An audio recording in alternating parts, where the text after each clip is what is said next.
everyone, welcome to another Classic Movie Monday, and today I'll be diving into the 1944 classic film noir titled Double Indemnity. I believe that's how you pronounce it. And this one is rather interesting because it is definitely rather unconventional for these older type films because of basically its characters and along with certain aspects of its story.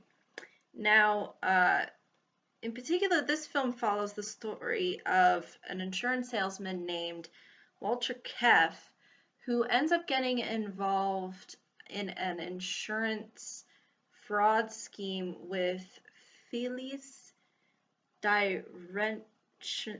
I believe that's how you pronounce her last name. Apologize if I butchered that one, but basically you will sort of see the events leading up to them deciding to commit this crime, and you'll sort of see what exactly that insurance fraud scheme exactly is if you choose to watch the film, because I kind of don't really want to give that aspect away because that adds in a lot of tension and a lot of weight to the film.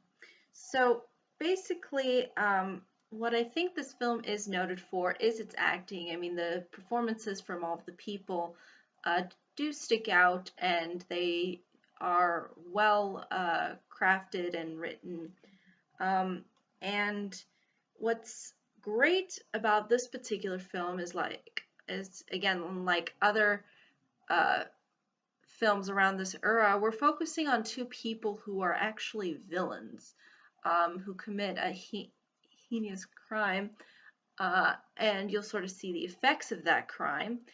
And it's quite interesting because usually with these kinds of older films, it's usually a hero, like a detective or maybe even a cowboy, and some other supporting figure. But here, having these two characters that do something pretty awful is really what sets this film apart from a lot of films that came around during this time.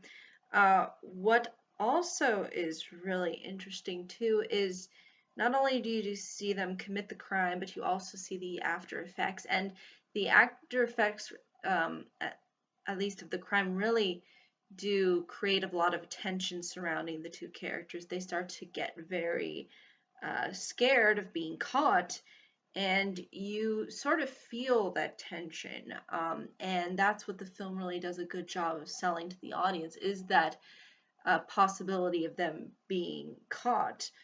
And ultimately, for its ending, it is rather, I would say, satisfying in a certain sense, and wraps everything up for the audience in, again, a more traditional way than some other films, at least, that were around this period.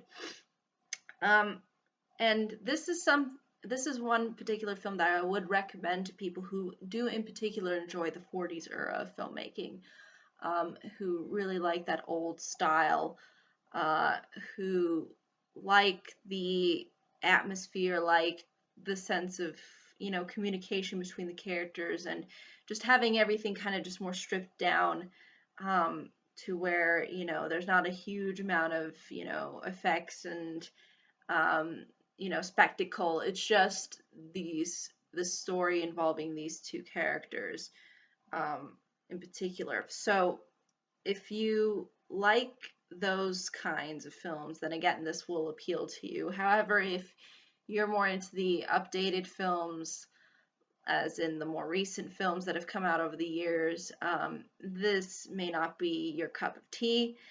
But again, it all just sort of depends too as well if you enjoy crime dramas and if you like the idea of having it focus on villains as opposed to really protagonists, then I think this is also worthy of recommendation as well.